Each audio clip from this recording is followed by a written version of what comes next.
बिस्मिल्लाहिर्रहमानिर्रहीम। अस्सलाम वालेकुम। मैं हूं जावेद इकबाल और आप देख रहे हैं प्रोग्राम शाहराए दस्तूर। ये बात अब तहरीक इंसाफ का ट्रेडमार्क बन गया है कि जूं ही पाकिस्तान की मईशत बेहतरी की जानिब जाती है, तहरीक इंसाफ कुछ ऐसे मामलात शुरू कर देती है जिससे ये साबित हो जाता है कि वो पाकिस्तान की जो सूरत हाल है, माशी सूरत हाल है, पाकिस्तान की जो सियासी सूरत हाल है, उसको वो गैर मुस्तहकम करना चाहती है। ये बात हमने 2014 में भी देखी जब धरना शुरू हुआ। उस वक्त चीन के सदर ने भी आना था और बहुत से मामलात होने थे, लेकिन 126 दिन का धरना देकर चीन के सदर के दौरे को भी मनसूख करवाया गया। और अब जो हम हालात देख रहे हैं उसमें हम बिल्कुल वैसी ही एक सूरत हाल देख रहे हैं। पाकिस्तान की मईशत दुरुस्त पे गामजन है। अब से चंद रोज बाद पाकिस्तान के अंदर इस्लामाबाद में शंघाई ताउन तंजीम कॉन्फ्रेंस होने जा रही है। बहुत से सरबराह मुमलिकत पाकिस्तान आने वाले हैं। इन सारी सूरत हाल के अंदर तहरीक इंसाफ का एहतजाज करना और हर हफ्ते सड़कों पर आ जाना और फिर इस्लामाबाद पर धावा बोल देना, ये सब कुछ अब साबित कर रहा है कि तहरीक इंसाफ का एजेंडा क्या है। बार बार तहरीक इंसाफ को हुकूमती इत्तेहाद की जानिब से भी कहा गया, बहुत सी और सियासी जमातों ने भी कहा कि वो मुज़ाकरात करे, मामलात को मुज़ाकरात की मेज़ पर बैठकर हल करने की कोशिश करे, पार्लियामान के अंदर वो अपना एहतजाज रिकॉर्ड करवाए। लेकिन तहरीक इंसाफ ये सब कुछ करने को तैयार नहीं है। वो कॉन्वाय, वो जत्था जो वज़ीर आला खैबर पख्तूनख्वा अली अमीन गंडापुर की ज़ेर क़यादत गुज़श्ता रोज़ पेशावर से रवाना हुआ था, वो मुख्तलिफ रुकावटें अबूर करता हुआ बहरहाल आज इस्लामाबाद पहुंचा, डी चौक पहुंचा और उसके बाद जो कुछ हुआ वो हम सब ने देखा। इससे पहले भी पत्थरगढ़ के मकाम पर कारकुनों की जानिब से, तहरीक इंसाफ के कारकुनों की जानिब से पुलिस पर पथराव किया गया, फायरिंग भी हुई और उस दौरान भी 80 से 85 पुलिस एहलकार जख्मी हुए। आज भी जो कुछ हुआ है उसमें भी पुलिस एहलकार जख्मी हुए हैं। लेकिन इससे भी खतरनाक बात यह है कि यह जाहिर है कि सरकारी वसाइल का बेदरेग इस्तेमाल हुआ है। और अब से कुछ देर पहले वजीर दाखिला मोहसिन नकवी ने भी इस बात की तस्दीक की है और हमारे पास ये खबरें भी आई हैं कि खैबर पख्तूनख्वा के जो हाजिर सर्विस पुलिस हैं वो गिरफ्तार हुए हैं, पुलिस के एहलकार गिरफ्तार हुए हैं। कुछ एहलकार अटक से उस दौरान जब मठभेड़ हो रही थी पुलिस के साथ तो उस वक्त गिरफ्तार हुए, कुछ आज भी गिरफ्तार हुए हैं। और इसके साथ साथ जो एक्सपायर्ड शेल हैं टीयर गैस के वो भी उनसे बरामद हुए हैं, बहुत बड़ा जखीरा उनसे बरामद हुआ है। तो ये अगर सब कुछ हो रहा है तो इसका मतलब यह है कि रियासत के सामने उसके अपने एहलकार उसके सामने आ रहे हैं। ये बहुत खतरनाक बात है जिसका हमें इस वक्त सामना करना पड़ रहा है। हुकूमत और जो सिक्योरिटी इदारे हैं और वजीर दाखिला हैं वो कहते हैं कि हमने हद्दुल वसा कोशिश की कि किसी भी किस्म का कोई नाखुशगवार वाकया ना हो, कोई जानी नुकसान ना हो। और वो हुकूमत कहती है कि हम इस हवाले से अपनी हिकमत अमली में बहरहाल कामयाब रहे और जो एक साजिश की जा रही थी उस साजिश को हमने नाकाम बनाने की कोशिश की। तो ये जो एहतजाज का सिलसिला है और तहरीक इंसाफ की जो पुरतशद्दुद सियासत है, इसका मुस्तकबिल क्या है, इन तमाम मामलात पर आज हम अपने प्रोग्राम में बात करेंगे। और इसके लिए हमें ज्वाइन कर हमारे साथ मुस्लिम लीग नून से हैं रुकन कौमी असम्बली आसिया नाज तनोली। आसिया साहिबा आपको खुशामदीद कहते हैं। लाहौर से हमें ज्वाइन कर रहे हैं सीनियर सहाफ़ी और तज्ज़ियाकार जनाब सलमान गनी। सलमान गनी साहब आपको भी बहुत खुशामदीद कहते हैं। और वीडियो लिंक पर हमारे साथ मौजूद हैं सीनियर सहाफ़ी नईमुल्ला यूसुफ़ज़ई। नईमुल्ला यूसुफ़ज़ई आपको भी खुशामदीद कहते हैं। आसिया साहिबा, ये सारी सूरत हाल आपके सामने है, मईशत दुरुस्त सिंध पे जा रही है, लेकिन आपको एक बड़ी अजीबो गरीब किस्म की अपोजिशन का सामना है। आपको लगता है कि हुकूमत जो है वो अपने मिशन में पुरज़्म है और वो मुल्क को आगे ले जाने के लिए पुरज़्म है और अपोजिशन उसके रास्ते की रुकावट नहीं बनेगी? बिस्मिल्लाहिर्रहमानिर्रहीम। बहुत शुक्रिया जावेद साहब। जावेद साहब, आपने जो भी बात की, ये जो हम ये समझते हैं कि ये अपोजिशन जो है, ये जो अपोजिशन है 2013 के बाद से ही इसी तरह के हरबे इस्तेमाल करती रही है। आप भी देखते रहे, हम भी देखते रहे और दुनिया भी देखती रही कि जिस टाइम चीन के सदर का दौरा पाकिस्तान था, सी पैक का इनेकाद होना था और सी पैक बनना था और सी पैक के जो है वो तमाम काम शुरू होने थे। उस टाइम भी 2014 में ये धरना 126 दिन का हुआ।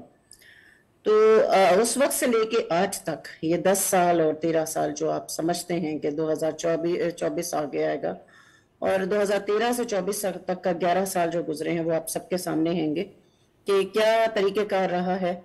2018 में जो तरीक़ेकार हुआ वो भी सामने हैगा, जबकि सी पैक शुरू होना और उसके बाद का धरना होना, उसके बाद आज फिर दोबारा से मईशत अपने कदमों पे जब खड़ी हो रही है और दुनिया के आगे एक पाकिस्तान का मकाम दोबारा से बनने जा रहा है और पाकिस्तान की एक शनाख्त सामने आ रही है, तो उस वक्त जो दोबारा से धरना और जलसे जुलूस की सियासत करना, धावा बोल देना, इस्लामाबाद को यरगमाल बना देना, और ऐसे ही बहुत से काम शुरू हो चुके हैं जो कि 2013 में भी हुए थे।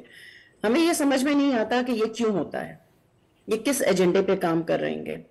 और अली अमीन गंडापुर साहब जो कि पेशावर के से लेकर आते हैं जत्थे, मैं तो इन्हें जत्थे ही कहूंगी, और इन जत्थों को लेकर आते हैं KPK से, और उसमें जो है हमारे अहलकार भी शामिल होते हैं जो कि रियासत के अहलकार हैं, उनको भी शामिल किया जाता है। और पठान कौम जो कि एक तारीख रखती है, उस कौम को जो है इस तरह के हालात दिखा के और बना के, उनका माइंडसेट बना के सामने पेश किया जाना, और उसके बाद फिर उनको जत्थों के तौर पे इस्लामाबाद लेके आ जाना, दारुल हुकूमत पे धावा बोल देना, ये कोई सही नहीं है।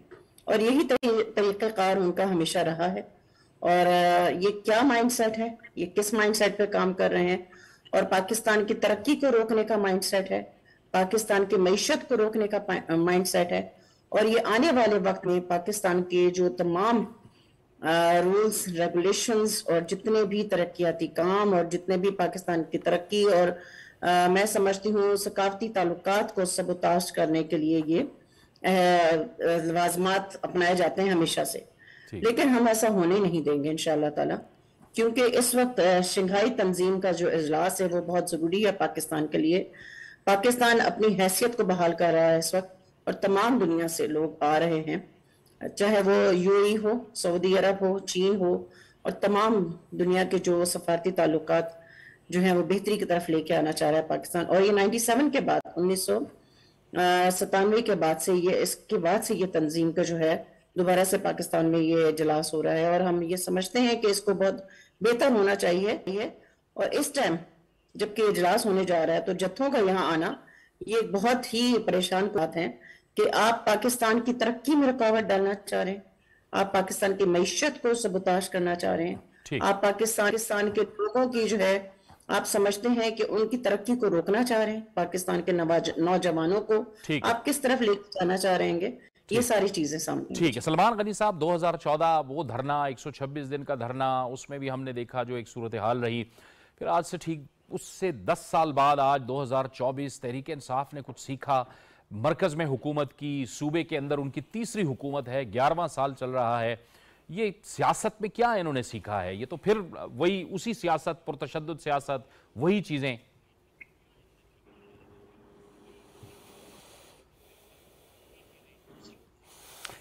बहुत शुक्रिया जी जावेद।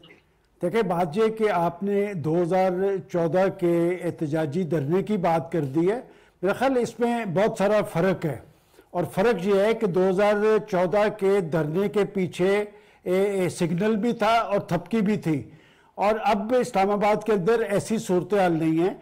और जैसे अभी मोहतरमा बात कर रही थी, देखिए क्या वजह है कि जब भी पाकिस्तान मुआशी हवाले से टेक ऑफ करने की पोजीशन में आता है तो दो काम होते हैं। पहला काम यह कि दहशत गर्दी का अमल तेज़ हो जाता है, और दूसरा पाकिस्तान के अंदर जो मुआशी एक्टिविटीज़ हैं उसके हवाले से एक ऐसी कैफियत तारी की जाती है कि पाकिस्तान के अंदर इंतशार और खलफशार हो। देखें आपने अपने इब्तदाइये में जब बात की तहरीक इंसाफ की, तहरीक इंसाफ के किरदार की, तो मैं वो जर्नलिस्ट हूँ जिन्होंने इनकी इफ्तिताई प्रेस कॉन्फ्रेंस भी अटेंड की है जब तहरीक इंसाफ बनी थी, और आपने दुरुस्त कहा कि इसकी पहचान जो है ये एहतजाज और खलफशार, कि ये अपोजिशन में भी होते हैं तो ये मुहाजरा ही चाहते हैं, इंतशार और खलफशार पैदा करते हैं, और जब ये प्राइम मिनिस्टर बनते हैं तो कोई दिन ऐसा नहीं आता जाता कि ये अपने सियासी मुखालफिन को टारगेट ना करते हों।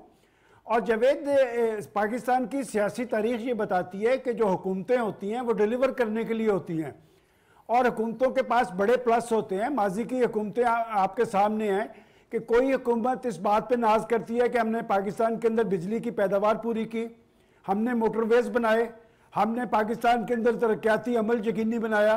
कोई पार्टी आइन की बात करती है, वो क्रेडिट लेती है। तो तो बड़े प्लस होते हैं। लेकिन अगर आप हर वक्त एहतजाजी कैफियत तारी रखेंगे तो ये पाकिस्तान के मफाद में नहीं है। और इस वक्त जो सूरत हाल तारी है, देखें बात यह कि अगले 2 हफ्ते पाकिस्तान के मुआशी मुस्तकबिल के हवाले से बड़े इंपॉर्टेंट है। मलेशिया के प्राइम मिनिस्टर वापस जा चुके हैं, 3 रोज के बाद सऊदी अरब का एक वफद आ रहा है, चीन के प्राइम मिनिस्टर आ रहे हैं, 13 बड़े ममालिक के लीडरशिप इस्लामाबाद आ रही है। और मैं ये पूछना चाहता हूं कि जो लोग कहते थे कि अमेरिका ने उनकी हुकूमत के खिलाफ साजिश की है, तो क्या मैं ये सवाल उठा सकता हूं कि इस वक्त एक बड़ी डेवलपमेंट जो इस्लामाबाद में हो रही है, एक बड़ी कॉन्फ्रेंस हो रही है, 13 ममालिक के सरबराहान मुमलिकत वहां पर आ रहे हैं, 2 तरफा तल्लुकात पे बात होगी, माशी सूरत हाल पे बात होगी, तो ये जो चीज बर्पा करना चाह रहे हैं ये किसकी खिदमत कर रहे हैं? और बात यह कि मैं समझता हूं कि हुकूमत ने इनको ये बात बावर करवाई थी कि जी आप इस तरह की तर्जमल इख्तियार ना करें कि जिसके लिए उनके लिए मुश्किलात हो। और अभी कुछ देर पहले मैं देख रहा था कि वजीर दाखिला ने जो प्रेस कॉन्फ्रेंस की है, जहां पर उन्होंने 564 लोग जो गिरफ्तार, जो वहां पर आकर गिराओ जलाओ और लॉ एंड ऑर्डर पर असरअंदाज होने की कोशिश कर रहे थे। लेकिन इसमें अलार्मिंग बात यह है, आपने भी बात की कि 11 पुलिस एहलकार भी अरेस्ट हुए हैं।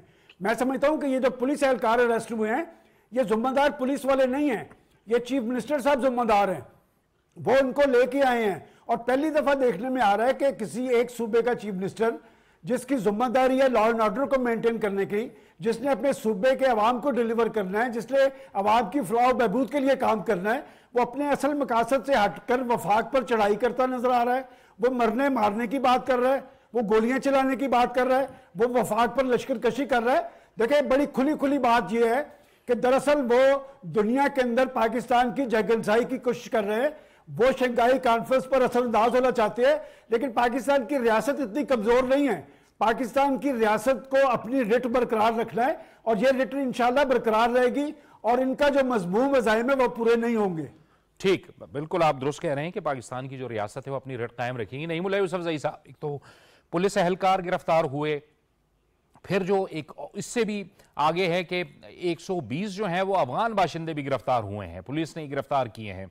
और जब ये पत्थरगढ़ की बात हो रही थी तो अब उससे पहले जब दिन में वजीर दाखिला साहब ने जो प्रेस टॉक की थी तो उनका ये कहना था कि वहां पर भी कारकुनों ने जो पंजाब पुलिस है उन पर शेल फेंके हैं, टीयर गैस के शेल फेंके हैं। और अब जो थोड़ी देर पहले खबरें आई कि यहां पे बहुत बड़ा जखीरा पकड़ा गया है जो खैबर पख्तूनख्वा की पुलिस अपने साथ लाई थी।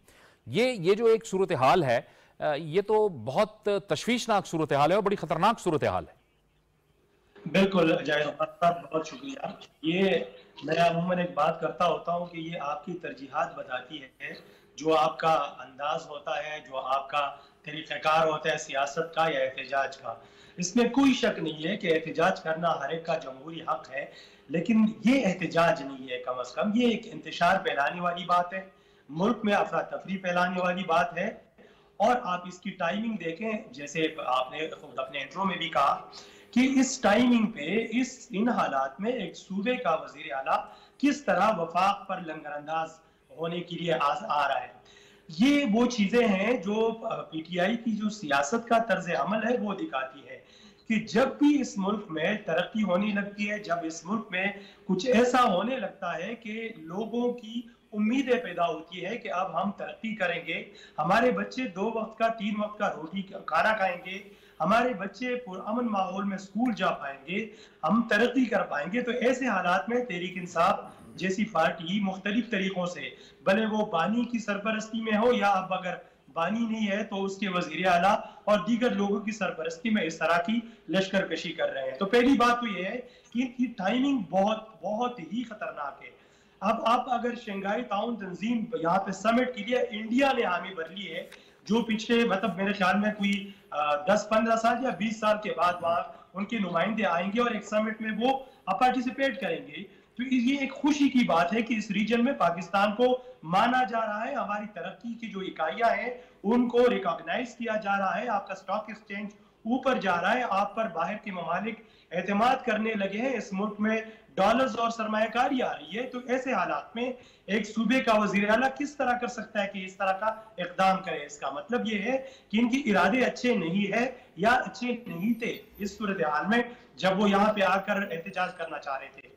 उसकी वजह यह है प्रेशर डालना चाह रहे थे वो इस हुकूमत पे, इस्टेब्लिशमेंट पे, कि जो हमने मिन्नतें और तरले किए खान साहब की रिहाई के लिए, इस्टेब्लिशमेंट से बात करने के लिए, उसके लिए इन पे प्रेशर बन जाएगा। लेकिन मैं दाद देता हूँ वजारत दाखिला को कि जिस तरह से, हालांकि इन्होंने जितने सख्त इकदाम किए थे उतने तादाद में लोग नहीं थे, अब लोग उस तरह से एतमाद नहीं करते इनके ऊपर कि वो इनके साथ निकल आए, लेकिन फिर भी जो इकदाम किए गए, और जैसे आपने कहा भी कि एक इस्लामाबाद और मुल्क के जो मामलात हैं वो एक इंतशार से और एक उससे बच गए।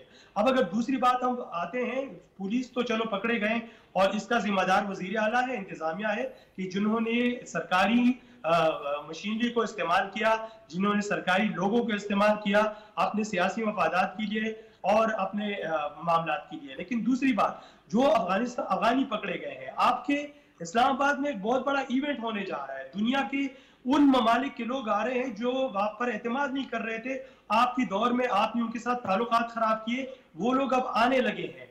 ऐसे हालात में अफगानियों का पकड़ा जाना, आप देख रहे हैं कि बॉर्डर पे रोजाना के हिसाब से क्या कुछ हो रहा है। आपके मुल्क में जितनी भी बदमनी के वाकयात हुए हैं, दहशतगर्दी के वाकयात हुए, उनका लिंक डायरेक्ट अफगानियों से मिलता है, और उसमें बाकायदा आपके वजारत दाखिला, वजारत खारिजा और इन सब ने बाकायदा डोजियर दिए हैं, एविडेंस दिए अफगानिस्तान को, तालिबान को, कि इनके खिलाफ कार्रवाइयां करें। ठीक है, बिल्कुल सही कह रहे हैं, ये आप दुरुस्त कह रहे हैं कि ये वाकई एक तशवीशनाक सूरत हाल है। बहुत शुक्रिया नईमुल्लाह यूसुफजई साहब, आपने हमें ज्वाइन किया। एक जो अहम बात आसिया नाज साहिबा के मजबूर हैं, यानी अवाम के लिए भी एक मुसीबत बनी हुई है, इस्लामाबाद के अवाम के लिए भी है, पूरे मुल्क के अवाम के लिए मुसीबत बनी हुई है, ट्रेडर्स के लिए भी है। वो बेचारे मजबूर हो के आज इस्लामाबाद के जो ट्रेडर्स थे वो इस्लामाबाद हाई कोर्ट गए और उन्होंने वहाँ दरख्वास्त दायर की कि इतनी मुसीबत बनाई हुई है इन एहतजाजियों ने कि हमें अपना कारोबार नहीं करने दिया जा रहा। जी, आपकी बात बिल्कुल दुरुस्त है जावेद इकबाल साहब।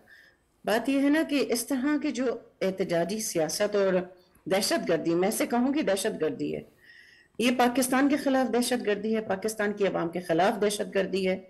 एक ऐसी हुकूमत जो कि जिसको अपना काम अपने सूबे में करना चाहिए, जिनके पास पिछले 10 साल से अब वहाँ की हुकूमत है, KPK में आप काम कीजिए, KPK में आप दिखाइए, आप डिलीवर कीजिए। आप पंजाब में देखें कि पंजाब की वजीर आला वहां पे काम क्या क्या हो रहे हैं, आप उनको भी कबूल नहीं करते कि वो कितने अच्छे काम कर रही हैं। हुकूमत जो है फेडरल में कितने अच्छे काम कर रही है, पाकिस्तान की तरक्की के लिए काम कर रहे हैं, और आप वहां पे डिलीवर कीजिए। आप दिखाएं लोगों को कि ये हुकूमत हमारे पास है और इस हुकूमत से हमने जो है डिलीवर करके लोगों को दिखाना है, लोगों के काम करने हैं, लोगों को रोजगार देना है, लोगों को सेहत देनी है, लोगों को तालीम देनी है, और वहाँ के नौजवानों के लिए एक बेहतर मुस्तकबिल बनाना है। आप ये सारी चीजें छोड़ के आप यहाँ पे एहतजाजी और दहशतगर्द वाली सियासत लेके आ जाते हैं। आप KPK से आ जाते हैं, नौजवानों को लेके आ जाते हैं, धरने देने की कोशिश करते हैं, और आप दहशतगर्दी करते हैं, लोगों को मार कुटाई करते हैं, आप गुलेने लेके आ जाते हैं, पथराव करते हैं, आप ये करते हैं, पुलिस वालों को जख्मी करते हैं। आप क्या करना चाहते हैं जहां पे इस वक्त पाकिस्तान को बहुत सख्त माशी मुश्किलात का सामना है? इन माशी मुश्किलात में से निकलना पाकिस्तान के लिए बहुत जरूरी है, अगर अब नहीं तो फिर कभी नहीं। और आपने देखा है कि PMLN की हुकूमत जब भी आई है, इस हुकूमत ने डिलीवर ही किया है, और दुनिया इस बात को मानती है कि PMLN की हुकूमत ने पाकिस्तान को एक कदम आगे बढ़ाया है, पाकिस्तान को लेके और पाकिस्तान को एक जगह पे खड़ा किया, मुस्तहकम किया है। तो अब ये टाइमिंग्स जो हैं इनके, कि जब चीन के सदर आते हैं तब भी उनका एहतजाज, 126 दिन का धरना, हम दहशतगर्दी का मुकाबला कर रहे हैं, इस टाइम हुकूमत दहशतगर्दी का मुकाबला कर रही, रियासत अपने दहशतगर्दी, मैं समझती हूँ कि दहशतगर्दी का मुकाबला करना कितने डिकेड से हम मुकाबला कर रहे हैं। हमारे कितने ही नौजवान शहीद हो चुके हैं, हमारी कितनी कम्युनिटीज ऐसी हैं जो इसका मैं समझती हूँ कि ऐसी क्रिश्चियन कम्युनिटी देख लें, मुसलमानों को देख लें, मसाजिद पे देख लें, हमारे चर्चेस पे देख लें, हमारे स्कूल्स, जो कि 16 दिसंबर वाला वाकया है, ना भूल सकते हैं, ना भूलने दे सकते हैं हम, हमारे जहनों में आज तक वो ताजा है। हमने किस तरीके दहशतगर्दी का मुकाबला किया, लेकिन अभी भी आज भी आप उसी दहशतगर्दी को लेकर चल रहे हैं।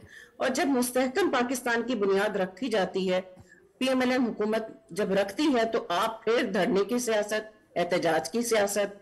अरे भाई, आपका एजेंडा क्या है? आप हमें बताएं तो सही। आप अपने सूबे में काम करके दिखाएं, डिलीवर असल कीजिए जो ना। बात है वो यही है, बिल्कुल आप दुरुस्त कह रही हैं, असल बात यही है। अपने लोगों को तालीम दे, सेहत दे। ठीक है, आप क्यों नहीं देते अपने लोगों को तालीम और हुकूमत सेहत है और आपकी, रोजगार? सूबों के अंदर हुकूमत है, गवर्नेंस करें। हमें इस गुफ्तगू में तज्ज़ियाकार हमाद हसन साहब भी ज्वाइन कर रहे हैं। हमाद हसन साहब, आपको भी खुश आमदेद कहते हैं।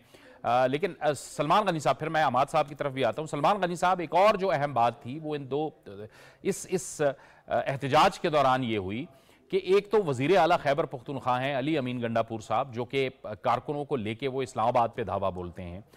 दूसरी तरफ खैबर पख्तूनख्वा हुकूमत के तर्जुमान हैं। मैं चाहूँगा कि हमाद साहब भी इस पर भी बात करेंगे, लेकिन सलमान साहब वो तर्जुमान हैं बैरिस्टर सैफ। वो मीडिया से गुफ्तगू करते हुए कहते हैं, जब उनसे सवाल किया जाता है कि देखें SCO कॉन्फ्रेंस होने जा रही है, इसमें बड़े अरसे के बाद भारत का जो डेलीगेशन है वो भी आ रहा है, भारतीय वज़ीर ख़ारजा आ रहे हैं, तो वो उनको रिस्पॉन्ड करते हैं कि जी हाँ, वो तो मेहमान हैं, हम उन्हें खुश आमदेद कहते हैं, बल्कि हम तो उनको कहते हैं कि वो आएँ और हमारे एहतजाज में शामिल हों और तकरीर भी करें। यानी ये कितनी फजूल बात वो कर रहे हैं, मेरे पास तो अल्फाज नहीं है। ये किस किस्म की सियासत है और ये किस किस्म के तर्जुमान हैं कि एक तो वजीर आला जत्थे लेके आ रहे हैं और दूसरी तरफ तर्जुमान इस किस्म की बातें कर रहे हैं।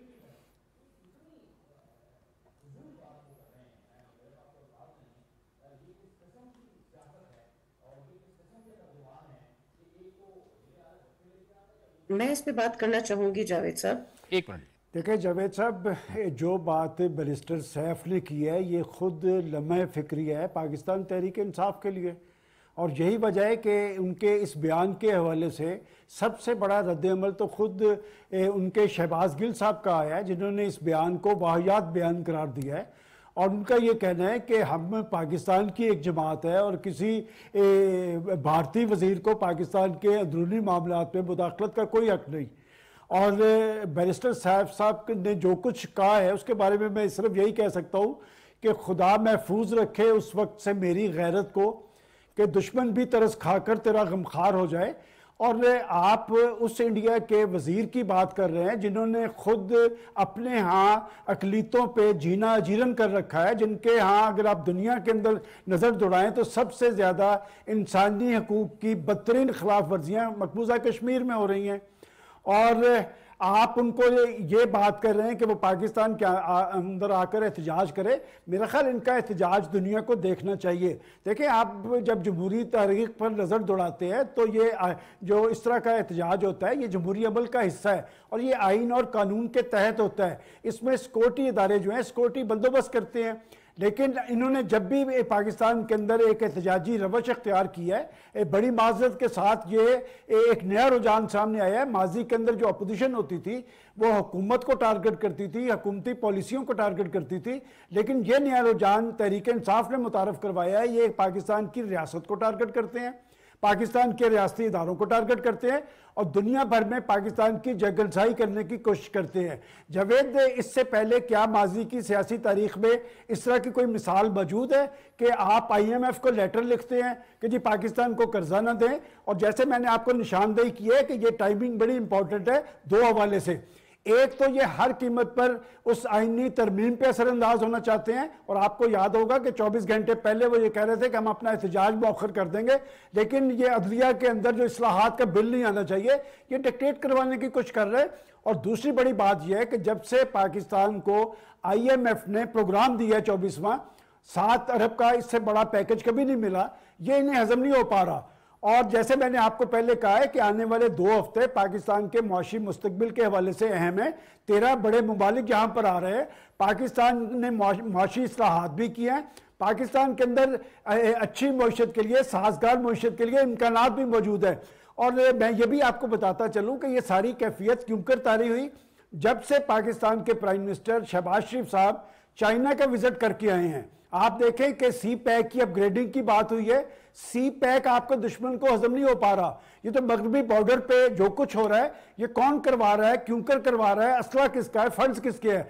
आज भी मेरा एक कर्नल और 6 जवान शहीद हुए हैं। ये हमारी कौम के बेटे हैं। ये पाकिस्तान के सिक्योरिटी इदारों को कौन टारगेट कर रहा है? ये दुश्मन टारगेट कर रहा है। दुश्मन पाकिस्तान को गैर मुस्तहकम करने की कोशिश कर रहा है।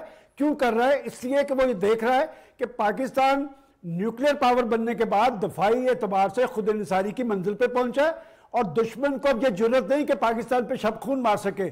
और जब वो ये देखता है कि पाकिस्तान मुआशी हवाले से पेशरफ्त कर रहा है और कहीं सी पैक की वजह से पाकिस्तान मुआशी हवाले से खुद इंसारी की मंजिल पे ना पहुंच जाए, तो पाकिस्तान के अंदर दहशतगर्दी को परवान चढ़ाया जा रहा है, पाकिस्तान के अंदर इंतशार और खलफशार को हवा दी जा रही है। हमें यह देखने की जरूरत है कौन है दुश्मन, कौन सी ऐसी कमी छोड़ रहा है जो पाकिस्तान के अंदर से पूरी करने की कोशिश की जा रही है। और यह गेंद पाकिस्तान के 24 करोड़ अवाम की कोर्ट में है कि अब अवाम को अपने अंदर जान पैदा करनी होगी और जो लोग पाकिस्तान को गैर मुस्तहकम कर रहे हैं उनका घेराव करना होगा, नहीं तो यह सिलसिला जारी रहेगा। और मैं समझता हूं कि जैसे आप बात कर रहे हैं, इससे पहले कभी ऐसी मिसाल नहीं थी कि किसी एक सूबे का चीफ मिनिस्टर लश्कर कशी की बात करे, गोली चलाने की बात करे, मरने मारने की बात करे और हर बात पे वो जेल की तरफ देखे।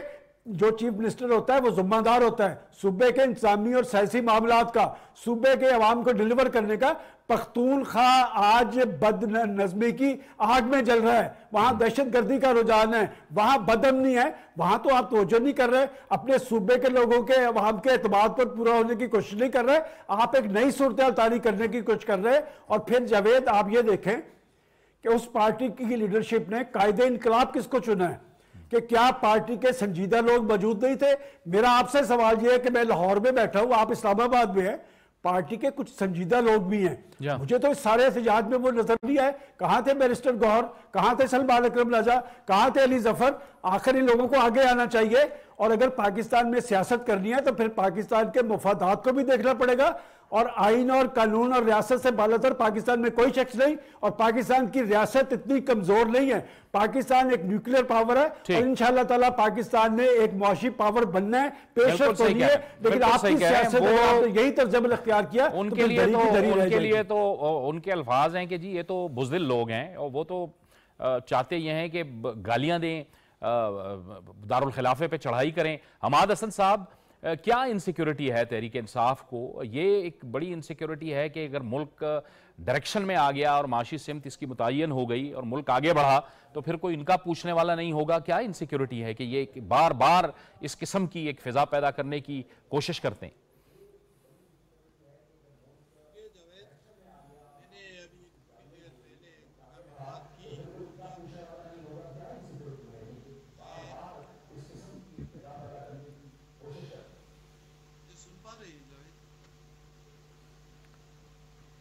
जी, आपको शायद आवाज़ नहीं आ रही, आपकी आवाज़ हम तक नहीं पहुंच पा रही, हम दोबारा आपसे रब्ता करने की कोशिश करते हैं। लेकिन आसिया साहिबा, आप बात करना चाह रही थी गालिबन तर्जुमान खैबर पख्तूनख्वा के उस स्टेटमेंट के हवाले से, आप वो बात कीजिएगा, उसके बाद हम फिर हमाद साहब के पास चले जाएंगे। जी आसिया साहिबा। बस मैं ये कहना चाह रही हूँ कि जी बैरिस्टर साहब ने जिस तरीके से बात की है कि जी वज़ीर दाखिला साहब वहाँ पे आ रहे हैं, वो हमारे जो हमारे जत्थे हैं उनमें बैठ के खिताब करें और हम चाहते हैं, तो उसी वक्त में ये भी तरदीद आ जाती है कि जी ये पीटीआई की तरफ से कि जी ये उन्होंने नहीं कहा, जबकि वो एक प्रेस कॉन्फ्रेंस में ये बात कहते हैं कि वहां पे आए हमारे जत्थों के दरमियान और हम उन्हें वेलकम कहते हैं और उसके बाद जो है वो हमारे जत्थों के दरमियान जो है वो खिताब करें। तो जहाँ पे कश्मीर का मसला लेके हम बैठे हुए हैं और कश्मीर जैसी रियासत को जो है जहाँ पे खून रेजी हो रही है और इतना जुल्म सितम हो रहा है, वहां पे ये बात कर देना और पाकिस्तान के अंदरूनी मामलात के बीच में तो किसी को हक ही नहीं है कि पाकिस्तान के अंदरूनी मामलात में जो है कोई बात कर सके, और पाकिस्तान की ही पार्टी है। तो आप ये कैसे कह सकते हैं कि जी आप आके पाकिस्तान के लोगों के साथ खिताब कर रहे हैं और इन ऐसे जत्थों के साथ खिताब करें जो कि दावा बोलने के लिए दारुल हुकूमत पर आ रहेंगे। तो ये बहुत ही सोचने वाली बात है और इस पे हमें सोचना चाहिए कि क्या ज़हनी सोच ये रखते हैं। तो अभी रही अली अमीन गंडोपुर साहब की बात कि वो एक वजीर आला होने के नाते उन्हें ज़रा फोकस कर लेना चाहिए और बस कर देना चाहिए कि उनकी कुछ जिम्मेदारियां भी हैं। अब अपनी जिम्मेदारियों को समझ जाना चाहिए, ये गुड़िया गुड्डे का खेल नहीं है, पाकिस्तान की रियासत हैगी। और वो कहते हैं ना खड़क सिंह के खड़कने से खड़कती है खिड़कियां, के ये खड़क सिंह जो है कि कुछ ज्यादा ही खड़क ना जाए कि खुद ही अपनी आवाज पे जो है ना वो डर के बैठ ही ना जाए कि इनकी अपनी आवाज जो है ये खड़कती हुई इनको कहीं दबा ही ना ले। और ये इस वक्त जो है पाकिस्तान का इस्तेकाम, पाकिस्तान की मजबूती, पाकिस्तान की मईशत ठीक ठीक, बहुत जरूरी, बिल्कुल सही, पाकिस्तान की तरक्की बहुत जरूरी है। जी ठीक है, ठीक है। अहमद साहब, आपको मेरी आवाज आ रही?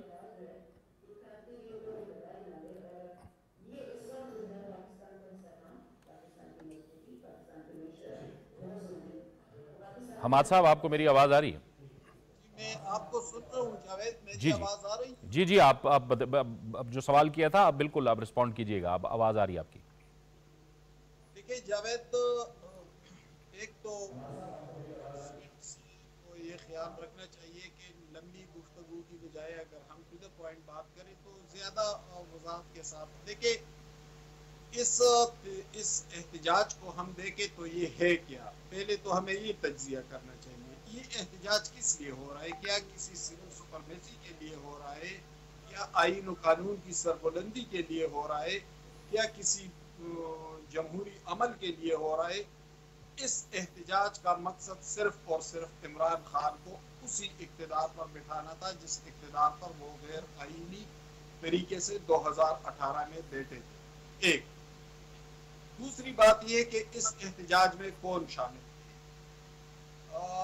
खैबर पुख्तनख्वा, जैसे कि आपने कहा कि इनसिक्योरिटी उनकी क्या है, तो खैबर पुख्तनख्वा से मैं गुज़श्ता 2-3 दिनों से इस एहतजाज को कवर कर रहा हूँ। पेशावर से भी, फिर जब रवाना हुए, फिर आज इस्लामाबाद में भी, तो इसमें अक्सरियत उन लोगों की है जो पसमानदा इजला से ताल्लुक़ रखते हैं, यानी ज्यादातर फाटा डिस्ट्रिक्ट से लोग थे, अफगानी थे। इसमें एजुकेटेड डिस्ट्रिक्ट जो है, जिस तरह हरिपुर है, इकबाद है, सवाबी है, नौशहरा है, करक है, वहाँ से इंतहाई कम तादाद। तो जब ये तादाद कम थी तो इसका मतलब ये है कि नासमझी और बेशऊरी इसकी कुल ताकत है इस जमात की। और जो हम सियासी अमल की तरफ बढ़ेंगे, हम तरक्की की तरफ बढ़ेंगे, हम एडवांस कर जाएंगे, तो फिर जाहिर है कि सियासी, जैसे एक सियासी जमात तो पता नहीं कह सकते या नहीं कह सकते, लेकिन इसकी ताकत क्या रहेगी।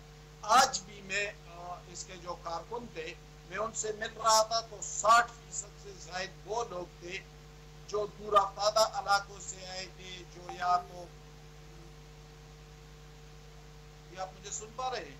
ठीक, सही है, सही है, सही। सलमान गनी साहब, ये इस्लामाबाद में तो एहतजाज हो ही रहा था, लेकिन इसके साथ साथ तहरीक इंसाफ ने लाहौर में भी एहतजाज का कहा है। वहां भी आपको लगा कि अवाम ने रिस्पॉन्ड नहीं किया? क्योंकि अवाम जो है वो तो अवाम देखना चाह रहे हैं कि वहां गवर्नेंस हो रही है, मरियम नवाज हर गुजरते दिन, हर जो नया दिन आता है उसमें एक नए प्रोजेक्ट का इफ्तिताह होता है। बल्कि ये तो अब खैबर पख्तूनख्वा के अवाम भी यही सवाल करने लगे हैं कि हर रोज़ वहाँ पे किसी न किसी नए प्रोजेक्ट का इफ्तिताह हो रहा है, और हमारे वज़ीर आला जो है वो हर दूसरे हफ्ते कहते हैं कि चलो चलो इस्लामाबाद चलो।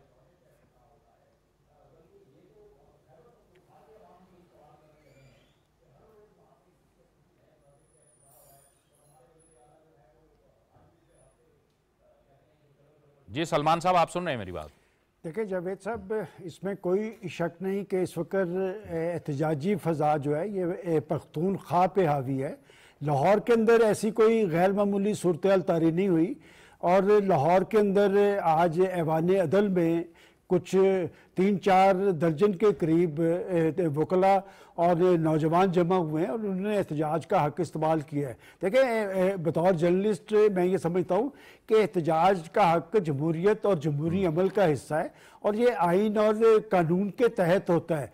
और ये सियासी कारकुन जो होते हैं वो गिराव जलाओ में मुलव्वस नहीं होते। जिस तरह आपने आज वज़ीर दाखिला साहब ने बताया कि वहाँ से 120 के करीब अफ़गान लोग भी उस जलसे, जुलूस और रैली में शामिल थे। ये असल में एक कैफियत तारी करना चाहते हैं और दुनिया भर में पाकिस्तान की जगनसाई करना चाहते हैं, और पाकिस्तान के अवाम इस साजिश को समझ चुके हैं।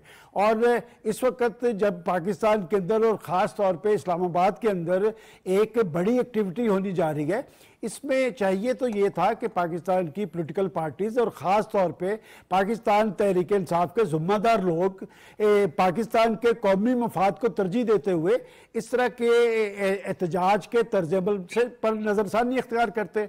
लेकिन लगता यह है कि वो ये समझ रहे हैं कि इस मौके को पाकिस्तान की एम्बेरसमेंट के लिए इस्तेमाल किया जाए, तो लोग ये कभी नहीं चाहेंगे। मैं वो जर्नलिस्ट हूँ जो हमेशा से ये समझता हूँ कि पाकिस्तान के 24 करोड़ आवाम के दिल पाकिस्तान के लिए धड़कते हैं, और अगर पाकिस्तान की हुकूमतों ने अपने मैंडेट के मुताबिक पाकिस्तान के अवाम को डिलीवर किया होता तो आज का पाकिस्तान इस कैफियत में ना होता। आप 2014 के धरने की बात कर रहे हैं, उस वक्त भी आपको याद होगा कि चीन के प्रेसिडेंट पाकिस्तान आ रहे थे, और मुझे जाती तौर पर मालूम है कि इनकी मिन्नत और समाजत की गई कि चीन का सदर पाकिस्तान आ रहा है, ये बहुत बड़ी एक सफारती सरगर्मी है, तो आप ये धरना कुछ दिन के लिए मौखर कर दें। लेकिन मैं आज भी आपको पूरे वसूख से कहता हूं कि अब जो इस्लामाबाद में भी एक्टिविटी होने जा रही है, ये एक इंटरनेशनल पावर को हजम नहीं हो पा रही। पाकिस्तान की इस खित्ते में इलाकाई अहमियत और हैसियत बढ़ रही है, और इसमें बुनियादी चीज़ जो है आपके चीन से ताल्लुकात हैं। चीन आपके साथ खड़ा है, चीन हर मुश्किल सूरत हाल के अंदर आपके साथ कांधे से कांधा मिलाता है। पिछले दिनों मुझे चीन जाने का इत्तेफाक हुआ, हम 5-6 जर्नलिस्ट वहाँ पर गए थे, और मैं हैरान हुआ कि जिस जगह पे भी हमें खारजा ऑफिस में भी ब्रीफिंग दी गई, वहाँ के मुख्तलिफ अदारों का विजिट भी करवाया गया। 3 मामलात पे वो यकसू थे, एक पाकिस्तान से दोस्ती पे, एक पाकिस्तान की मुआशी मजबूती के हवाले से, और दूसरा सी पैक के अमल के हवाले से। इसलिए कि सी पैक के हवाले से मैं ये पूरी तरह इस मामले में यकसू हूँ कि सी पैक पर अगर उसकी स्पिरिट के मुताबिक अमल दरामद किया जाता तो आज पाकिस्तान का मुआशी क्राइसिस खत्म हो जाता। लेकिन क्या वजह थी कि 2017 में चलते हुए पाकिस्तान को पटड़ी से उतारा गया।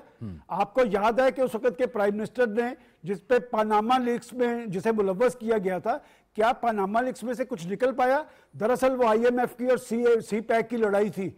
IMF को पता था कि सी पैक पर इसी स्पिरिट के मुताबिक अब अमल दरामद हो गया तो पाकिस्तान मुआशी हवाले से खुद इंसारी की मंजिल पर पहुंचेगा। उस वक्त का पाकिस्तान जावेद इकबाल साहब 22वीं बड़ी मईशत था, और फिर आप आ गए 46वें पोजीशन पे। सही। तो मैं ये पूछना चाहता हूं कि जिन लोगों ने उस वक्त चलते पाकिस्तान को पटड़ी से उखाड़ा, क्या उनको लाके किसी ने कटहरे में खड़ा किया? और आज जो लोग पाकिस्तान को डैमेज करने की कोशिश कर रहे हैं, पाकिस्तान जब मुआशी हवाले से टेक ऑफ करने की पोजीशन में है, ठीक है, कौन है जो टांगे खींचने की कोशिश कर रहा है? इसका मतलब यह है कि वो प्रॉक्सीज अब भी पाकिस्तान के खिलाफ इकदाम करने की कोशिश कर रही हैं, साजिश कर रही हैं, वो प्रॉक्सीज के जरिए से हो रहा है। लेकिन पाकिस्तान या हुकूमत पाकिस्तान या रियासत पाकिस्तान किसी भी सूरत में मुल्क को आगे ले जाने के अज़्म से पीछे नहीं हटेगी, भले अपोजिशन जितने भी ब्लैकमेलिंग करे। आप तो ये चीज जावेद साहब, ये कोई दो राय नहीं है इस बात में कि जी पाकिस्तान मुस्तहकम पाकिस्तान की बुनियाद रखी जा चुकी है और हुकूमत बिल्कुल भी पीछे नहीं हटेगी। पाकिस्तान के आगे जाने वाले रास्तों को जो लोग रोकना चाहते हैं, जो अवामिल रोकना चाहते हैं, उनके लिए बिल्कुल भी कोई रास्ता नहीं है कि वो पाकिस्तान को पीछे हटाने की कोशिश करे। सी पैक का हो या IMF को जब खैराबाद कहा, किसने कहा? मियां मोहम्मद नवाज शरीफ ने, उस टाइम की हुकूमत ने, PMLN ने किया। उसके बाद सी पैक अब 2 जब आ रहा है तो इस टाइम ये क्या तरीकेकार बनता है? ये कौन चाह रहा है? ये किस तरह के अज़ाइम है जो कि पाकिस्तान को पीछे की तरफ धकेलना चाहते हैं? और टाइम देखिए आप, सबसे बढ़ के आप टाइम देखें। बल्कि मुझे तो आज ये भी पता चला कि जी वो जो लोगों को लेकर आ रहे हैं उन बेचारों को तो ये भी नहीं पता कि हमें लेके कौन जा रहा है और क्यों लेके जा रहे हैं, उन्हें किस मकसद के लिए इस्तेमाल किया जा रहा है, वो कौन लोग हैं और किस तरीके से उनको यहाँ पे लेके आया गया। और आप सामने खड़े कर देते हैं उन लोगों को कि जी आप रियासत के सामने खड़े हो जाइए और उनको जहनी सोच को बदला जाए, और किस तरह उनकी जहनी सोच को बदला जाए। आप दुरुस्त कह रही हैं, और ये तो बार बार कहते रहे कि निज़ाम को चलाने में, जमहूरियत को चलाने में, पार्लियामान को चलाने में, मुल्क को चलाने में जितना अहम किरदार हुकूमत का होता है उतना ही अहम किरदार ओपोजिशन का होता है। बहुत बहुत शुक्रिया आसिया साहिबा आपका, हमाद हसन साहब आपका, सलमान गनी साहब आपका भी बहुत बहुत शुक्रिया। अब तहरीक इंसाफ जाहिर है कि बहैसियत ओपोजिशन अपना वो किरदार अदा करने में वो बिल्कुल नाकाम रही है। उसकी एक सूबे में हुकूमत है, वहाँ पे जो गवर्नेंस के हालात हैं वो हम सब जानते हैं। तवज्जो वहाँ पर नहीं है और हर दूसरे हफ्ते इस्लामाबाद पे चढ़ाई का कह दिया जाता है और कारकुनों का जत्था लेके वो इस्लामाबाद पर धावा बोल देते हैं। ये ऐसा निज़ाम नहीं चलता। तहरीक इंसाफ को सोचना होगा कि वो ये किसकी खिदमत कर रही है। ये अवाम की खिदमत तो नहीं है और न ही पाकिस्तान की खिदमत है और न ही अपने सूबे की खिदमत है। जावेद इकबाल को इजाज़त दीजिए। अल्लाह हाफ़िज़।